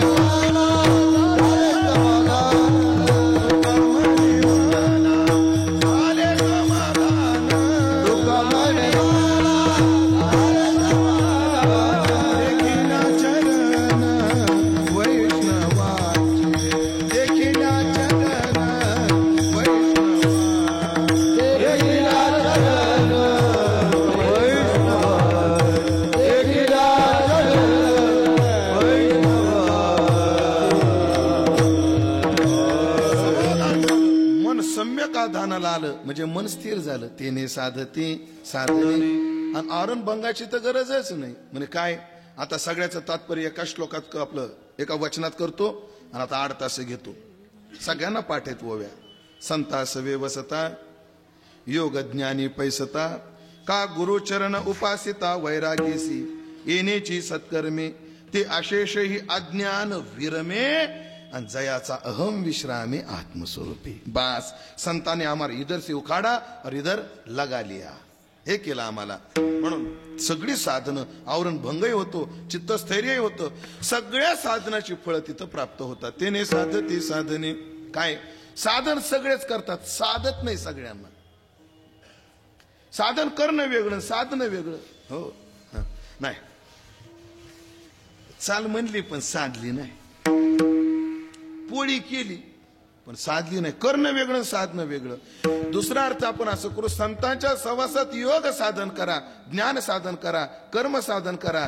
त्यांच्या सहवासात समर्पणानं केलं तर मग ते साधत म्हणजे त्याचं फळ मिळतं. हा एक अर्थ आपण करू. तेने साधती साधने आणि तुटती भवाची बंधने. संसाराचा बंध तुटून जातो. ऐका, एकच भागवताचा श्लोक सांगतो, लय गोड. बंध बंध काय आहे, बंध काय आहे ऐका. श्रीमद भागवताच्या 3 स्कंदाच्या समारोपात कर्दम आणि देहूतीचा संसार आहे. स्वयंभू मनुच्या 3 कन्या, आकुती, देहूती आणि प्रसूती. त्या देहूतीचा प्रपंच सांगत असताना देहूती दिली कर्दमाला, है ना, आणि कर्दमापासून देहूतीला 9 मुली आणि 10वा मुलगा झाला. त्याचं नाव भगवान कपिल देव, जे सांख्य तत्वज्ञानाचे प्रवर आहेत. एके दिवशी आसनावर बसलेले आहेत. कथा मोठी आहे, विस्तार करत नाही. आणि देहूती जाऊन बसलेली आहे आणि हात जोडून ती काय म्हणते पहा. निर्विन्ना नितरा भूमन असद इंद्रिय दर्शनात, येन संभाव्य मानेन प्रपन्नांधत्तम प्रभो. प्रभो, या असद इंद्रियाची विषयाची तृप्ती करत करत मी थकून गेले आणि अज्ञानाच्या अंधारात येऊन पडले. काय वैराग्य. इंद्रिय आणि असद विषयाचा संपर्क करून यांची तृप्ती करत करत आम्ही थकलोय मंडळी. होते का तृप्ती? खरं सांगा, आपली आई हिनं ऐकताय ना, हिनं ह्या गेटनं आणि ह्या गोडामानं आतापर्यंत किती टन अन्न खाल्लं.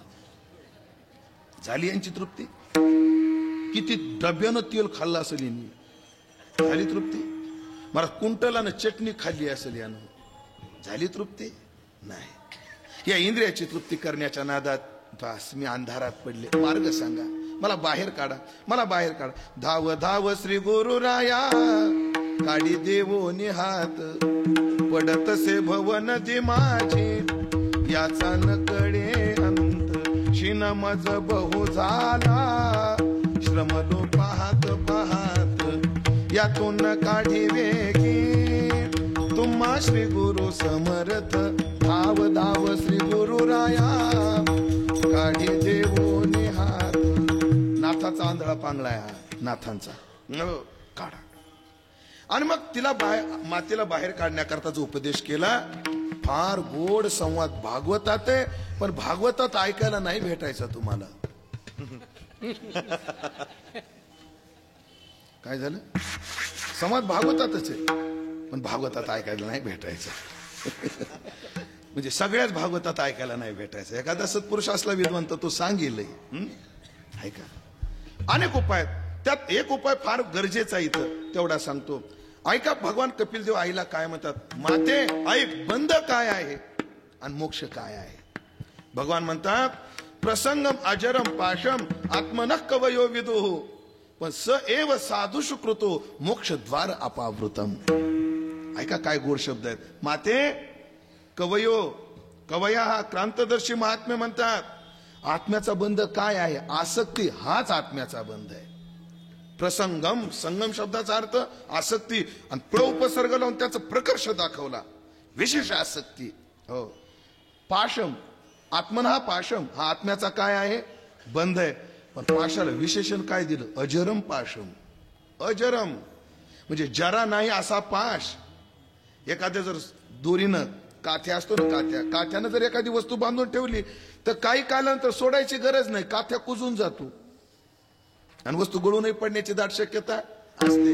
पण आसक्ती नावाचा बंध असा आहे, त्याला तू झिजतच नाही म्हणजे. अजरम पाशम आत्मनक्क वयोविदु. मग ऐक माते, पण स एव तीच आसक्ती साधू सुकृतो, साधूच्या चरणाविषयी जर केली तर मोक्ष द्वार अपावृतम, तुटती भवाची बंधने.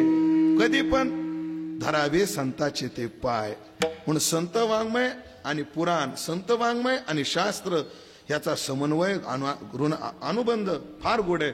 शोधता आला पाहिजे आणि सापडला पाहिजे. असो चला. तेने साधती साधने तुटती भवाची बंधने. पण महाराज, नाही प्रतिज्ञा मात्रेन वस्तुसिद्धी अपितु लक्षणा प्रमाणाभ्याम. ह्या साधनाला प्रामाण्य कोणाचं आहे? महाराज म्हणजे संताविन प्राप्ती नाही, आयशे वेद देती ग्वाही. छाटछूट प्रमाण सोडून द्या. हो, प्रमाणभूत असणारा वेद त्याच प्रमाण आहे की संताशिवाय प्राप्ती नाही. संत चरणाने त्याची प्राप्ती असं म्हणण्याऐवजी आज भाषा काय? त्यांच्या विना प्राप्ती नाही. बघा, आपुला तो एक देव करून घ्यावा. हो, देव भेटल्याने सुख होतं असं म्हणण्याऐवजी महाराज काय म्हटले? तेने विना जीव सुखानो. हे तेने विना म्हणण्यात काय? निश्चय दाखवू नये. कसा? महाराज तुम्ही काय खाता? मी ज्वारी खातो. मी काय खात असतो? ज्वारी खातो. मग त्याचा दुसरा विपर्याय असा होतो, ज्वारी खातात ना, मग वेळ प्रसंगीला बाजरी बी धसाडीत असतील, गवई चालत असते. पण एकाने विचारलं, महाराज तुम्ही काय खाता? मी ज्वारी शिवाय काही खात नाही. आता पर्याय नाही. मराठीत बोलू का? ऑप्शनच राहिला नाही.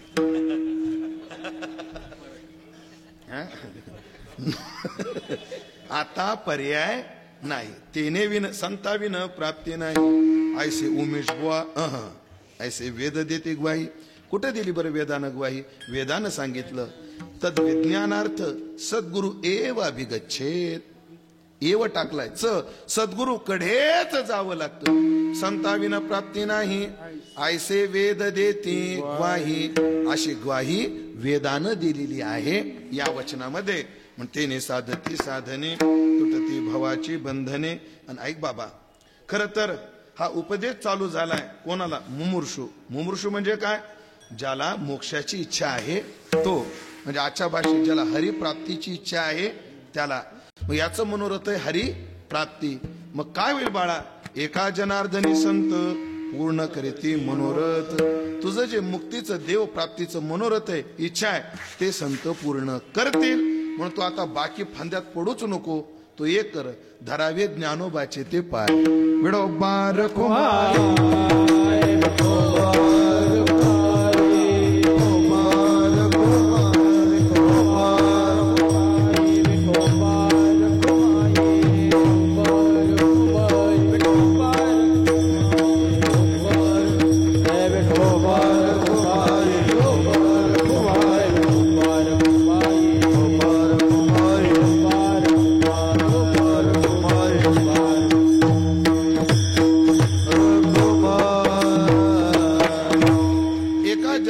संत पूर्ण करीती मनोरथ. संत मनोरथ पूर्ण करतात. खरं तर लौकिकही मनोरथ पूर्ण करतात. असं काही हेच फळ म्हणून नाही, लौकिक फळ सुद्धा. वेळ आपली संपत आलेली आहे, पण 2 मिनिटात निर्देश करून जातो. संत कसं करतात पूर्ण बघा मनोरथ. मनोरथ ऐका. ते ऐरावण मैरावणाने देवाला चोरून नेलं. राम लक्ष्मण नेले चोरोनी, नेले आणले मग हनुमंतानं. ते कोणी नेले होते? ऐरावण मैरावण. ते ऐरावण मैरावण मरतच नव्हते. ती मेले की पुन्हा ते जिवंत व्हायचे, आणि त्याचे मेल्याशिवाय तर पुढचं चालणार नाही.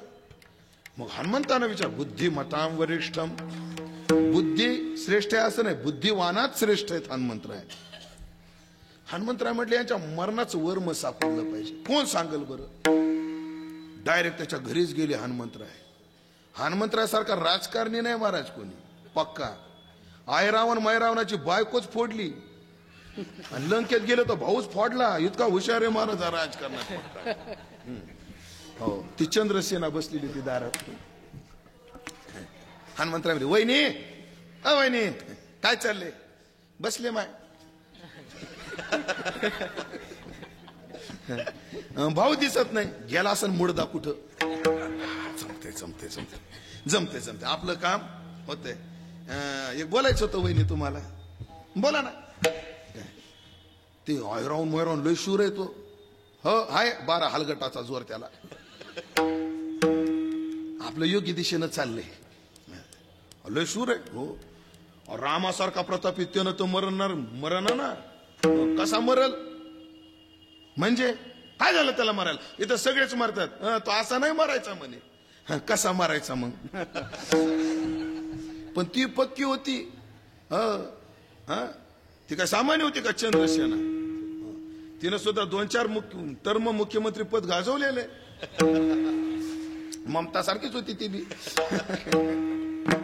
तिने सांग पण फुकट नाही सांगायची मी. काय एक करावं लागेल म्हणजे काय? राम माझ्या शेजेला आणावं लागेल, मग सांगते.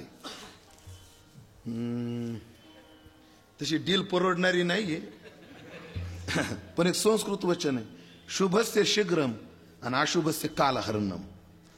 माणसानं जे चांगलं आहे ना ते लगेच करत जाव, आणि अशुभ आहे ते काळावर सोडत जाव. हो, म्हणजे कसं? माळ घालावी की नाही, घालावी की नाही, लगेच घालत जाव. शुभस्य शीघ्रम. बायकोला माराव का नाही, माराव का नाही, किंवा नवऱ्याला माराव का नाही, माराव का नाही. फक्त एक म्हणत जाऊ, एवढ्या रविवारी जाऊ द्या, पुढच्या रविवारी बघू. अशुभस्य कालहरणम. चला म्हणे देऊन टाकू. पण हनुमंतराय हुशार, पण एक पोट कलम टाकलं ते माहितीये, अपशकुन झाला नाही पाहिजे. आणि मग तिनं सांगितलं अमृत आहे म्हणले, आणि ते भुंगे आणून टाकतात. हनुमंतराय गेले आणि त्या पाताळात त्या भुंग्यांना मारलं. त्यातला एक भुंगा शरण आला. ते हनुमंता, तुम्ही म्हणाल ते ऐकतो, फक्त तेवढी ईडीची नोटीस नका पाठवू. तुम्ही म्हणाल ते ऐकतो म्हणजे ठीक आहे म्हणले. आवाज द्याला की मिस कॉल द्याला की फोन लावून वापस पळत यावं लागेल तुला म्हणे. हो येणार म्हणजे. सगळ्याला प्रसंग माहितीये. पुढे काय झालं? ऐरावण मैरावण मेले. राम प्रमोले गेले. चला पुढं. पुढं नाही, इथं अशी अशी अक्कल आहे हनुमंता तुला. एक बाणी, एक वचनी, एक पत्नी. काळजी करू नका, जा सगळं होईल. आणि ते भोंग्याला बोलवलं, पोलंग पोखरून ठेवला, रामप्रभू बसले, अपशकुन झाला, निघालो. पण चंद्रसेना चिडली. चंद्रसेना चिडली. संताची आहे पायी हा माझा विश्वास, हे अभंग मी कोणालाच म्हणू देणार नाही म्हणे. कोणालाच म्हणू देणार नाही. एखाद्या कीर्तनकारानं जर घेतलं तर कीर्तनात दगड फेकून हाणीन म्हणे मी. आता नाही घेऊ द्यायची कोणाला म्हणे. फसवलं म्हणे हनुमंता तुला. ऐका आता संत काय ऐकलं का? चंद्रसेने फसवलं नाही. अगं तुझं प्रेम परपुरुषावर आहे, पण शेवटी तो परपुरुष आहे. श्लेष ज्यांना कळाला त्यांना कळाला बरं. परेहून परताय राम, शुद्ध ब्रह्म परात पर राम, कालातीत परमेश्वर राम, शेष तल्प सुख निद्रित राम, श्रीराम जय राम जय जय राम, श्रीराम जय राम जय जय राम. तो परपुरुष आहे, परेहून परताय. पण किती केला तरी आहे रावणाला सोडून परपुरुष आहे. आता जर तू त्याच्याशी रतलीस ना चंद्रसेने, व्यभिचार ठरल. एक कर, पुढचा जन्म घे 17 जिताच्या घरी, सत्यभामा होऊन येशील आणि आयुष्यभर त्याचा भोग घेशील. एका जनार्दनी संत पूर्ण करते म्हणून. पण पापात्मक नाही बरं, त्याला आधी पुण्यात्मक केलं, कायद्यात बसवलं, मग हो संत कोणतंही देत नाहीत. पुण्यप्रद मनोरथ असं मनोरथ पूर्ण केलं. एका जनार्दनी संत पूर्ण करते मनोरथ. आणि दुसरा एक भाव सांगतो, थांबतो. दुसरा भाव काय? दुसरा भाव असा आहे, मनोरथ म्हणजे इच्छा. ते साधकाला या उंचीवर नेऊन ठेवतात, त्याला इच्छा शिल्लक राहत नाही. मग ती स्थिती कोणती आहे? चला, पंचदशीच्या 7व्या प्रकरणाची सुरुवात ज्या वेद मंत्रानं आहे, श्रुती मंत्राने, तो मंत्र पहा काय. आत्मानं चेद विजानीयात अयमस्मीति पुरुष. हा पुरुष जर या आत्म्याला, हा आत्मा म्हणजे मीच आहे असा जर जाणेल तर, चेत जर, तर किम इच्छन, कोणत्या इच्छेनं, आणि कस्य कामाय शरीरम अनुस्वंजरेत. मग कोणती इच्छा? त्याला कोणतीच इच्छा राहणार नाही. या उंचीवर नेतात. म्हणजे एका जनार्दनी संत पूर्ण करीती मनोरथ. पण एक करावं लागेल, धरावे संताचे ते पाय. पायच का? एक छोटासा दृष्टांत आणि सगळं एकदा संपवतो. बघू नका, देवाशपथ संपवतो. सेतुबंधनाचं काम चालू आहे. प्रत्येक जण आपल्या हातात बसेल एवढा दगड राम नामानं अंकित करून त्यात टाकतोय. त्यात एक खारुताई होती. खारुताई माहिती आहे तुम्हाला? 5-7 फुटाची असते, तेवढी असते, छोटी असते. ती खारुताई सुद्धा आपल्या हातात बसेल एवढा दगड उचलायची आणि टाकायची. कशात? त्या समुद्रात. रामप्रभूनं पाहिलं काय प्रेम आहे. तेव्हापासून आपल्याकडे वाक्प्रचार आहे, खारुताईचा वाटा आहे की नाही? आपल्याकडे वाक्प्रचार आहे. रामप्रभूची नजर इकडे तिकडे झाली. ती खारुताई चिरचिर चिरचिर आरडली. खारुताई का आरडली पाहिलं तर खारुताई बेशुद्ध पडली होती. रामप्रभूनं उचलून हातावर घेतली, पाणी घेतलं,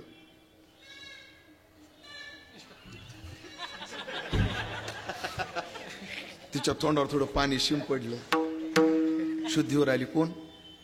खारुताई. डोळे उघडले. प्रभूनं तिला पाणी पाजलं. कशी तरी अवसानात आली. रामप्रभूने विचारलं, खारुताई काय झालं? काय झालं तुला? शुगरची गोळी घेतली होती का सकाळी? नाही रे हनुमंता, बीपी शुगर तसलं आपलं रामा काही नाही, तसं सगळं व्यवस्थित आहे. सोडियम कमी झालं? तसलं काहीच. मग काय झालं? अरे मी कामात गर्क होते, माझ्या शिफ्टीव पाय पडला बघ. सांग कोणाचा पडला? सांग, त्याला शिक्षा देतो. ती म्हणजे हनुमंताचा. रामप्रभू म्हणजे हात पकवाजात निघाला आपला, म्हणजे आपल्या जवळचाच निघाला, हात आतल्या गटातला निघाला. पण आयम निजा हा परोवेती गणना लघुचेत साम. आपला आणि परका हे नेतृत्व नव्हतं रामाचं.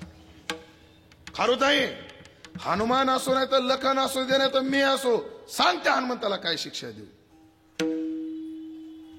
रामा शिक्षा नका देऊ, त्याचा सत्कार करा हनुमंताचा. तू भानावर आहेस ना? मी जर वेळेवर पोहोचलो नसतो, खाट अवेलेबल झाली नसती, रेमडेसिवीर पोहोचले नसते, ऑक्सिजनचा सिलेंडर मिळून दिला नसता, तर आज तू वारीला नसती आली. आदरणीय हरिभक्ती परायणा यांच्या तृतीय पुण्यस्मरणानिमित्त त्यांच्या मुलाकडून अन्नदानाची पंगत. असं झालं असतं तू भानावर आहे तेव्हा तरी सांगते हनुमंताचा सत्कारच करा. असं का? ते प्रभू ऐसे पुण्य कै होईल गाठी, घालीन पायी देवाची मिठी, मज तो कुरवाडी दाटईल कंठी सदगतीत. चांगल्याला भाग्य मिळत नाही. देवा मी हनुमंताचा सत्कार का करा म्हणते? कारण हनुमंतानं शिफ्टीव पाय दिला म्हणून तुम्ही उचलून जवळ घेतलं मला, म्हणून तर तुमच्या हातचं पाणी मिळालं, तुम्ही मला कुरवाळलं. हे सगळे उपकार कोणाचे आहेत? हनुमंताच्या पायाचे आहेत. मग धरावे संताचे ते पाय. ज्ञानेश्वर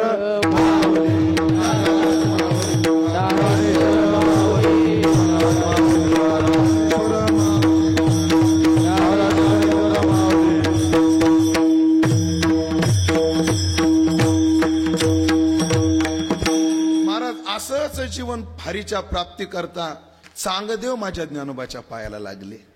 चांगदेवाला ज्ञान आहे पण आत्मत्वानं नाही. सकाळी आपलं चिंतन झाले. हो, जो लपोनी जगदा भासू दावी मग ग्रासे, आपलं स्वस्ती श्री वटेशू, जो लपोनी जगदा भासू दावी मग ग्रासू प्रगटला करी, असं परब्रह्माचं वर्णन केलं. आणि ते म्हणजे तू आहेस. हो, तया पुत्र तू वटेशाचा. हो, म्हणून आत्मत्वाने ज्ञान कोणाला चांगदेवाला इथंच झालं नाही ना. चला ज्ञानोबरायांनी मुक्ताईला पुढे केलंय. ज्ञानोबरायचं मोठेपण आहे इथे झालं. पण 65 लिहिली त्यांनी. चांगदेव पायाला लागले, धन्य झाले. नामदेव पायाला लागले, धन्य झाले. नामयाची भेटी ज्ञानदेव आले, लोटांगण घातले नामदेवे, है ना, ते पूर्ण झाले. नाम ज्ञानोबाचे पायी मिठी घाली गंगाबाई, गंगेनं मिठी मारली, तेही पूर्ण झाले. मग हे सगळे पूर्ण झाले. आपण नाही का होणार? फक्त आपण एक केलं पाहिजे, ज्ञानाबाईच्या पायी मिठी मारली पाहिजे. आणि महाराज ज्ञानाबाई आपले सगळे मनोरथ पूर्ण करील. ऐका, जिच्या दारात सोन्याचा पिंपळ आहे ते आपल्याला 1 तोळ्याची अंगठी नाही करणार, नाही करणार. हो, अंगी ऐसे बळ रेडा बोले, ते आम्हाला बोलायला नाही लावणार. ऐका या ज्ञानी, या आळंदीचा ज्ञानोबाचा महिमा ऐका. मी आळंदीत 99 साली जेव्हा आलो ना महाराज, तेव्हा एक कोकणातली एक म्हातारी होती, कोकणीबाई म्हणून, तुमच्या भागातली होती पाटील. ती बाई मंदिर झाडायची, रोज रांगोळी काढायची. वाचता येत नव्हतं, लिहिता येत नव्हतं. मी बागेत ज्ञानेश्वरी वाचायला बसलो की माझ्या शेजारी येऊन बसायची आणि मी मोठ्याने ज्ञानेश्वरी वाचायचो. ती बोट फिरवत फिरवत राहायची. नंतर ती ज्ञानेश्वरीचं व्यासपीठ करायला लागली मंडळी. ज्ञान होय अज्ञानाशी. अजून एक घटना सांगतो. माझ्या लय जवळचे स्नेही आहेत, आमचे वाजदी होता त्या पाचपोते म्हणून, बोरीबिल गाव आहे दौंड तालुक्यात. त्यांची आई लहान होती आणि डोळ्यानं अंध होती. ऐकताय ना, अंध होती. महाराज त्यांच्या घरच्यांनी आंधळीसोबत कोण लग्न करणार म्हणून घरच्यांनी त्यांना आळंदीला आणून सोडून दिलं. त्या बाईला सोडून दिलं आळंदीला. त्या आळंदीमध्ये चाचपत मधुकरी उरलेली खायची, इंद्रायणीचं स्नान करायची आणि दिवसभर ज्ञानेश्वरी मंदिरात, ज्ञानोबराच्या मंदिरात बसायची आणि रात्रीची वट्यावर त्या पादुकेवर झोपायची. महाराज सत्य घटना आहे, याच्यातलं तीळ मात्र सुद्धा खोटं नाही. महाराज ती बाई त्या पोरीला एके दिवशी अचानक नजर आली. पुन्हा तिचं लग्न झालं, तिला 7 मुलं 4 मुली झाल्या. आणि तुम्हाला खोटं वाटत असेल तर माझ्यासोबत चला, मी तुम्हाला त्यांची भेट घालून देतो. फक्त आजी 2 वर्षापूर्वी वारल्या. त्यांचं दशक्रिया वर्षराधास कीर्तन मीच केलंय आणि त्यांनी स्वतः मला हे सांगितलंय. ज्ञानोबा आहे. मग ऐकलं का? म्हणून या सगळ्यांचं कल्याण झालं, सगळ्याच्या इच्छा पूर्ण झाल्या, आमच्या नाही का होणार? कारण हे काय, का लढियाचे लढे सरती, मना मनोरथाचे मनोरे पुरती, जरी माहेरे श्रीमंत होती तुम्हा ऐशे. विठ्ठल जय जय, विठ्ठल जय जय विठ्ठल.